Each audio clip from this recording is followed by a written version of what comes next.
Hi friends, అందరూ ఎలా ఉన్నారు? బాగున్నారా అండి? నేను ఈరోజు పన్నీర్ కర్రీ చేస్తున్నాను. దానికోసం అయితే 3 ఆనియన్స్ తీసుకున్నాను, కట్ చేశాను. అండ్ నెక్స్ట్ వచ్చేసి 5 టమాటాలు కూడా కట్ చేసి పెట్టుకున్నానండి. కట్ చేసి పెట్టుకున్నాక ఒక స్టవ్ వెలిగించుకొని అందులో ఒక కడాయి పెట్టేసి ఆ కడాయిలో టమాటాలు అండ్ ఆనియన్ వేసుకొని 2 స్పూన్స్ ఆయిల్ వేసుకొని మెత్తగా మగ్గే వరకు అయితే పెట్టుకోవాలండి.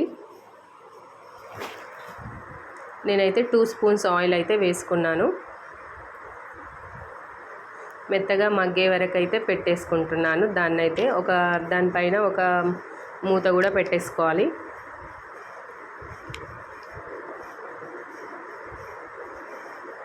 ఫ్రెష్ పన్నీర్ అయితే తీసుకున్నానండి. నేను ఫ్రెష్ పన్నీర్ తీసుకున్నాను. అది ఎంతంటే 200 గ్రామ్స్ ఫ్రెష్ పన్నీర్ అయితే తీసుకున్నాను.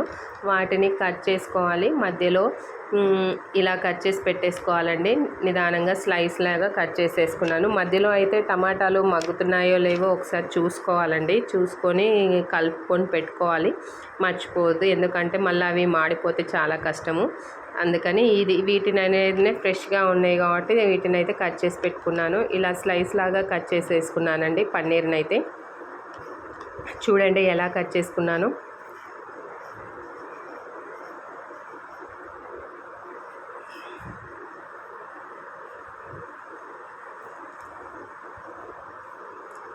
ఆ తర్వాత టమాటాలు అయితే మెత్తగా అయ్యేంత వరకు స్టవ్ను చూసుకోవాలండి. ఒకసారి స్టవ్ను సిమ్లో పెట్టేసుకోవాలి. ఒకసారి కలుపుకోవాలి కూడా. కలుపుకుంటే అవి టమాటాలు మెత్తగా అయినాయా లేవా అనేది కూడా మనకి తెలుస్తుంది. మెత్తగా మగ్గినాక వాటిని స్టవ్ ఆఫ్ చేసుకొని తీసి పక్కకు పెట్టేసుకోవాలండి. చూడండి నేనైతే ఒకసారి కలిపాను, మళ్ళీ ఒకసారి కొంచెం మెత్తగా కాలేదని పెట్టేసి అలాగే మళ్ళీ ఒకసారి చూసి కలిపాను. ఇప్పుడు మెత్తగా అయిపోయాయి. స్టవ్ ఆఫ్ చేసేసుకొని పక్కకు పెట్టేసుకున్నానండి. తర్వాత మళ్ళీ స్టవ్ ఆన్ చేసుకొని ఒక కడాయి పెట్టి అందులో కొంచెం ఆయిల్ ఆయిల్ పోసేసుకున్నాను. ఒక 2 స్పూన్స్, చిన్న 2 స్పూన్స్ ఆయిల్ వేసేసుకొని అందులో కొంచెం పసుపు వేసుకున్నానండి. ఆయిల్ మరిగేంత వరకు చూసి వేడయ్యాక ఇందులో పన్నీర్ ముక్కలను వేసుకున్నాను. ఈ పన్నీర్ ముక్కలు అనేవి కొద్దిసేపు అలాగే వేసేసుకొని ఉంచేసుకోవాలి. ఇట్లా స్పూన్ తోటి అంటే కింద అంటడిగిపోతుంది, మొత్తము అడుగంటుతుంది. ఈ అడుగంటకుండా కొద్దిసేపు తర్వాత వాటిని కదలపాలి. ఇట్లా కలర్ చేంజ్ అయ్యేంత వరకు నేనైతే వీటిని వేయించుకున్నాను. ఇలా వేయించుకున్న తర్వాత వీటిని ఒక ప్లేట్లో అయితే తీసి పెట్టేసుకున్నానండి. చూడండి ఎలా ప్లేట్లో పెట్టేసుకున్నాను. ఆ తర్వాత మళ్ళీ ఇది చల్లగైన టమాటా అండ్ ఆనియన్ ఉంది కదా, ఆ గ్రేవీ అయితే ఒక జార్లో అయితే వేసేసుకున్నాను. ఈ జార్లో వేసుకున్న తర్వాత కొన్ని అయితే నేను సన్ఫ్లవర్ సీడ్లు అయితే వేసుకున్నాను గ్రేవీ కోసము, గ్రేవీ టేస్ట్గా ఉండడం కోసము. అందరైతే బాదాం వేస్తారు లేదా కాజు వేస్తారు. నా దగ్గర అయితే ప్రజెంట్ అవైలబుల్గా లేకుండడం వల్ల ఇదైతే వేసుకున్నాను నేను. దాన్ని మిక్సీ పట్టినాక గ్రేవీ అయితే ఇలా వచ్చింది, చిక్కగా వచ్చింది. మీకు నచ్చితే వేసుకోవచ్చు. మీరు కాజు అయినా వేసుకోవచ్చు, బాదం అయినా వేసుకోవచ్చు. మళ్ళీ కడాయి పెట్టేసుకొని స్టవ్ ఆన్ చేసి పెట్టేసుకున్నాను నేను. అందులో కొంచెం ఆయిల్ వేసేసుకొని అందులో 2 లవంగాలు, ఇలాచి, దాల్చిన చెక్క, జీలకర్ర, ఆవాలు, కొంచెం పసుపు, అల్లం వెల్లుల్లి పేస్టు, కొంచెం యాలకు లవంగాలు కూడా వేసానండి.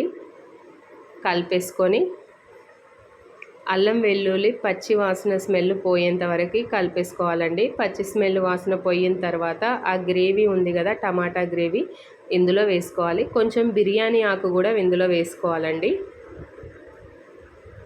చూడండి పచ్చి స్మెల్ పోయాక ఇట్లా కలర్ చేంజ్ అవుతుంది. ఇలా కలర్ చేంజ్ అయ్యాక ఇందులో కొంచెం ఏంటంటే మొత్తం ఆ గ్రేవీ, టమాటా గ్రేవీ అంతా వేసేసుకున్నాను.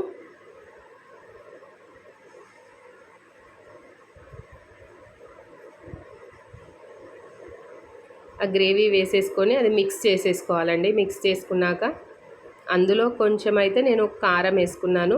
కారం ఎక్కువ తినే వాళ్ళైతే కొంచెం ఎక్కువ వేసుకోండి. నేనైతే 2 స్పూన్స్ వేసుకున్నాను. తక్కువగా ఉంటేనే పన్నీర్కి చాలా బాగుంటుందని 2 స్పూన్స్ అయితే కారం వేసుకున్నాను. ఆ తర్వాత కొంచెం ధనియాల పొడి,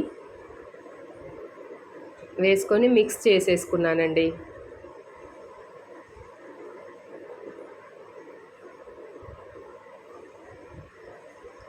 మిక్స్ చేసేసుకున్నాక చూడండి ఎలా ఉందో. అది కొంచెం ఏంటంటే ఆయిల్ పైకి వచ్చేస్తుంటూ ఉంటుంది.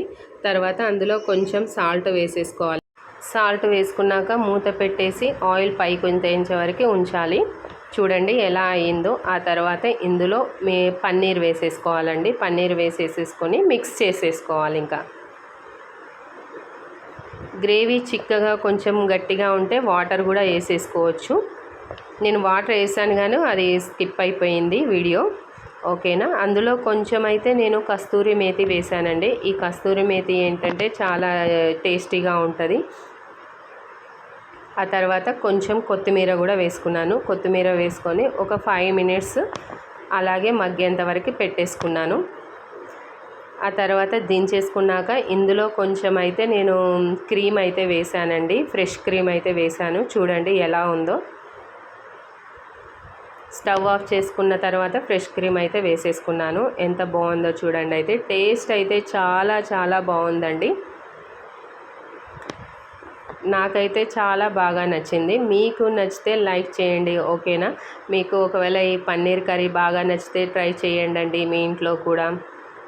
ఓకేనా అండి. లైక్ చేయండి, సబ్స్క్రైబ్ చేసుకోండి ఫ్రెండ్స్. ఓకేనా. Bye friends.